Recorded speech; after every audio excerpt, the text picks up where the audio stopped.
अडानी अंबानी का दिल हुआ कि दिल्ली से लेकर के गुजरात तक मॉल बना देंगे और प्रदूषण से बचे लोगों को लूटना शुरू करेंगे। और फिर क्या था, पर्यावरण मंत्रालय चला गया सुप्रीम कोर्ट, अरावली पर अत्याचार करने की इजाजत मांगी और इजाजत तो मिलनी थी। और बस आ गया फैसला कि 100 मीटर से कम ऊंचाई वाली चोटियों को अरावली नहीं माना जाए। अब बात बताओ, अरावली पर्वत है या सुपरनोवा की 110 फ्लोर की बिल्डिंग या दुबई का बुर्ज खलीफा जो ऐसे ऐसे शुरू होगा और खत्म हो जाएगा? अरे भैया पर्वत है, ऐसे ऐसे ऐसे ऐसे चलेगा और पर्वत बनेगा। 10 मीटर 5 मीटर से शुरुआत होगी, पर्वत है वहां से।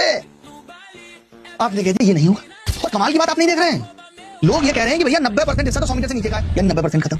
फिर एक और क्या है कि अगर 500 मीटर की दूरी पर है तो उसे भी अरावली का हिस्सा नहीं माना जाएगा, यानी अरावली खत्म। मेरी एक बात समझ नहीं आ रही, छोटे बड़े बहुत बड़े सब इन्फ्लुएंसर, सब जीएस के टीचर, खान सर, सब यही बता रहे हैं कि अरावली से इतना नुकसान हो जाएगा, ये हवाएं यहाँ आएंगी, हिमालय पे चिपक जाएंगे, हिमालय ढह जाएगा। तमाम तरीके का लॉजिक दे रहे हैं। तो मेरी ये समझ में नहीं आ रही कि ये लॉजिक उस कमेटी ने क्यों नहीं बताए जब ये फैसला आने वाला था। उसने भी तो बताए होंगे, या जज साहब ने बस ऐसे ही फैसला बना दिया? कुछ तो बताया होगा। तो सबको बताया और सुप्रीम कोर्ट को नहीं पता। ये सुप्रीम कोर्ट के दिल पे बात लग क्यों नहीं रही? क्यों ना एक प्रेस कॉन्फ्रेंस करके बता दिया जाए कि माजरा क्या है। मैं भी एक इंटरव्यू देखा था, पर्यावरण मंत्री हैं भूपेंद्र जी, वो इस चीज को ठहरा रहे थे सही। उनका कहना यह था कि देखिए भाई, अरावली पर्वत पे क्या है, 60% पे तो एग्रीकल्चर ऑलरेडी है, तो मिटाने का सवाल ही नहीं उठता।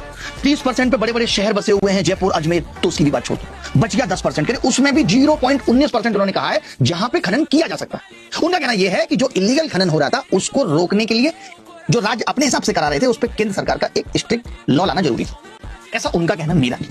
वैसे आप इस सरकार की मंशा को जानते थे, ये एक पेड़ लगाएंगे मां के नाम तो उसको सही ठहरा देंगे, सबको लगाना चाहिए।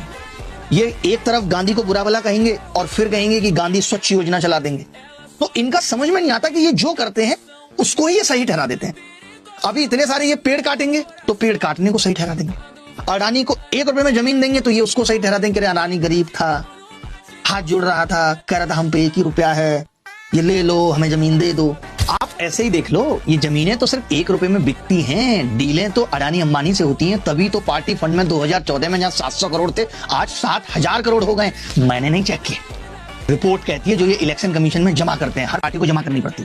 तो भैया इस तरीके से देश के संसाधनों को बेचा जा रहा है और अपनी जेबें भरी जा रही हैं। और ऊपर से सब क्या करें, आगे आने वाली पीढ़ी का सोचो, आगे आने वाली पीढ़ी का सोचो। ये कैसे सोचेंगे?